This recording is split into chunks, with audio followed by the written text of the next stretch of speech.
This is an article on Zero Hedge, and I'd like to comment on it. And actually, it's an article not written by one of the typical bloggers that writes on Zero Hedge. It's actually written by Phoenix Capital Research. It's official because it's titled "China Will Be Dumping U.S. Dollars." And I want to comment on this because, I've been hearing a lot about China's dumping the dollar. They are. They have been. They're very shrewd players. They're not going to do it right away in such a fashion as to lose their investment either. And there's a mutual interest that it be done slowly by both the United States and China. So in effect, both leaders on both sides of the globe are working together. Who they're working against? Probably the middle class. Who else would they be working against, if anybody, right? But I do want people to avoid the drama and excessive fears of hyperinflation.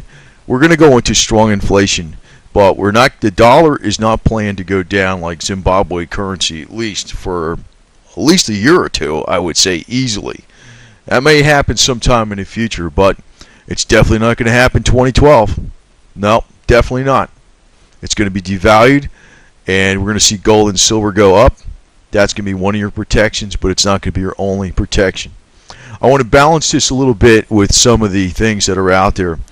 I'm not against gold and silver at all. I'm mainly into precious metals and the physical precious metals. So let's get that straight. I'm not against that.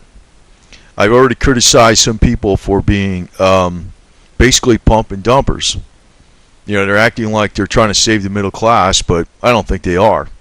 They're basically in a business of the sky is falling, and they don't believe it themselves. And basically, I think that the middle class at one point in the future are going to be left holding lots of this shiny metal, and it's going to plummet in value because it's going to go into some other asset class where the hot spot will be it energy or agriculture or real estate or whatever.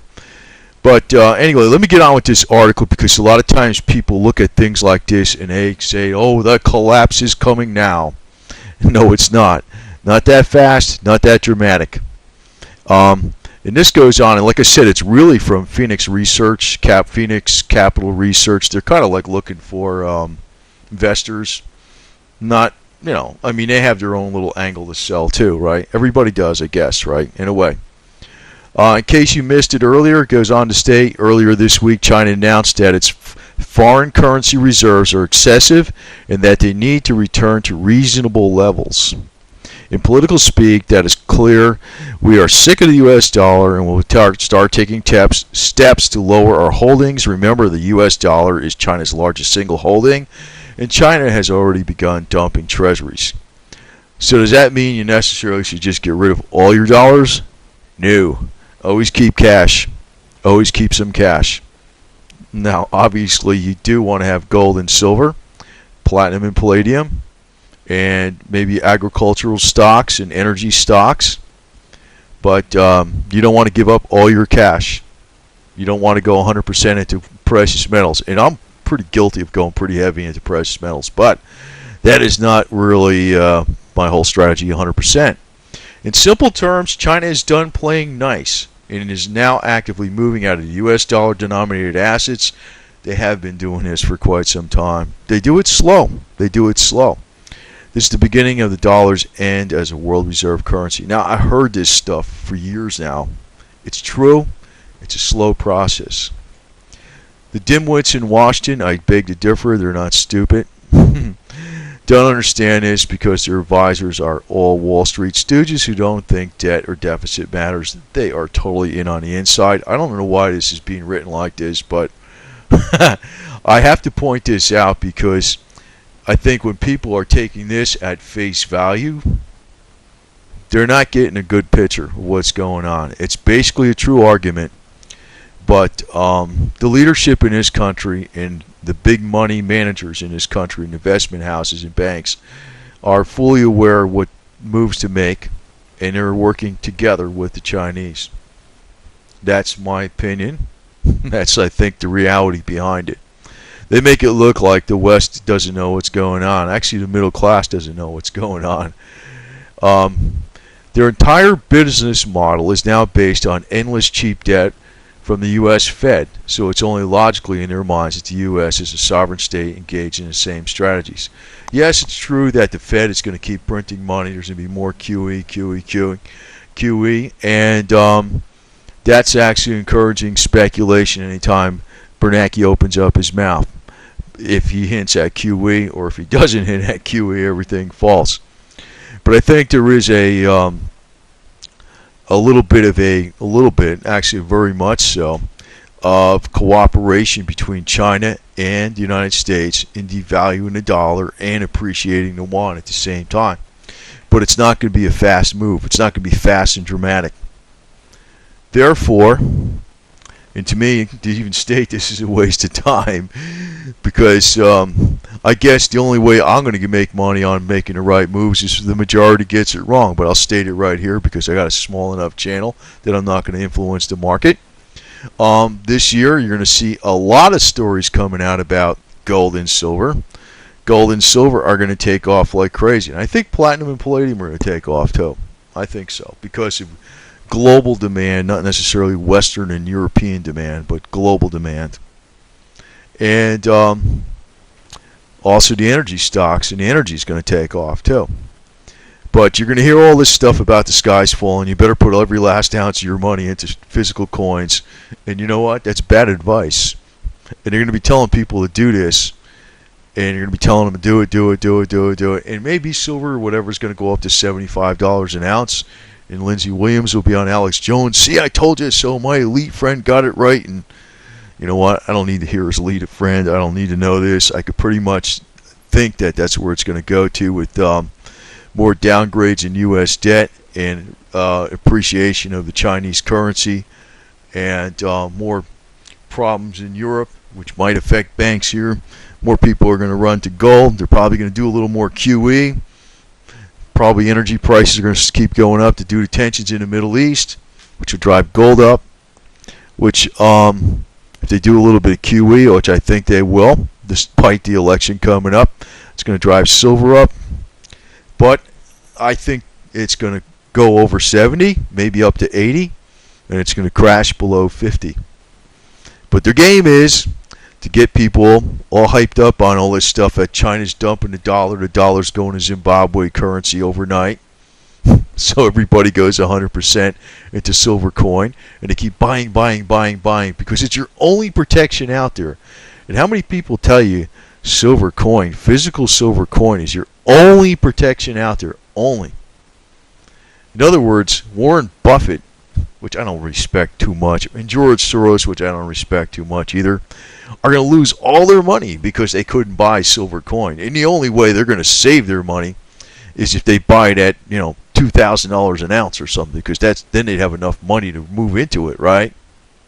In other words, the silver would be high enough that they could buy enough silver to protect their money. Boy, is that a freaking facetious argument. But, there's plenty of people buying into that. Now, at being at $31 an ounce silver, it's got a hell of a lot more to go. I think ultimately it's going to be hundreds of dollars an ounce. It's probably going to take a few years. But when it's that high, or it's $500 or even $1,000 an ounce, that's when the middle class is all going to be in on it. And I know what's going to happen then. And I know who the guys are going to be pushing this stuff left and right, smiling all the way to the bank, as they tell everybody, your only safety is physical silver coin. So I just wanted to highlight some of these drama stories that are going to be coming up very soon. They're true about China dumping a dollar. They've been talking about this for some years, and actually they have been kind of dumping a dollar piece at a time. But it's like they're working together with the people in the United States. They don't want to devalue it too fast. And this is like the New World Order global plan and all this kind of garbage. But the time to actually buy silver probably more is now.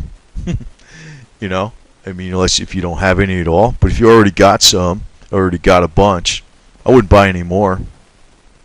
I don't think your only salvation for financial safety is through silver coin. I think that's totally erroneous. And I really get annoyed with people say that, because I think they're, my opinion is, I think they're deliberately playing a game on people, a rotten game, and I don't like that. You know, everybody knows that's in the financial world that silver is a very, say it's not a risk asset, but they call it a risk asset, but it's a very volatile asset, and it's not just because J.P. Morgan shortened silver. It's like that with all the commodities. They go up. Sometimes they go up really high during times of easy credit, and they can crash hard too. So, my message is a little bit different. I'd like to see people actually survive over this economic downturn that's going to be going on in the Western nations. And actually, the only really real solution is production of goods and services that are actually something that people need, that are not fluff. Sometimes we have production of goods and services that's not really that essential, and that's a lot of times our GDP consists of many things such as that. So a lot of times I like to promote true health. True health is one thing, not necessarily what the medical establishment charges people money up the yin yang for. Or, I think another thing, like silver and gold might preserve wealth as long as you don't buy it near the high, which I think most will. But what produces wealth is something, actually probably agriculture, and I do like the industrial hemp idea the most, and I will continue to keep mentioning that, because this is something China's doing. And you see this wonderful person here, I don't call him what Mao Zedong, the evil bastard, the evil bastard that was installed by the Western capitalists in China. Very true story. Mao Zedong was basically an evil bastard, and the only reason he was in China as its leader was with the help and nod from the Western establishment. But one thing China's doing that we aren't doing in the West is they grow industrial hemp, and we need to be doing that. And actually, that is our ticket to true economic recovery and true economic freedom. But my really main point on this thing here is that we're going to see a lot of drama coming up about the collapse is coming, the Chinese are dumping the dollar, run for the hills, put every penny you got into silver and gold, and guess what? It's going to go up, up, up, up, and it's going to crash again, and you're going to be holding a bag. I'm not. I'm going to dump some of the physical when I think it's near the high, and I'm going to rebuy it back. Openly stating that on here, but like I said, I don't have a million viewers, so it ain't going to affect the market. So, but like I said, the real solutions out there are production of goods and services. Silver and gold are about preservation of capital. And when they no longer preserve capital, they're no longer a good investment. So make sure you don't buy it at the high, but I'm sure plenty are.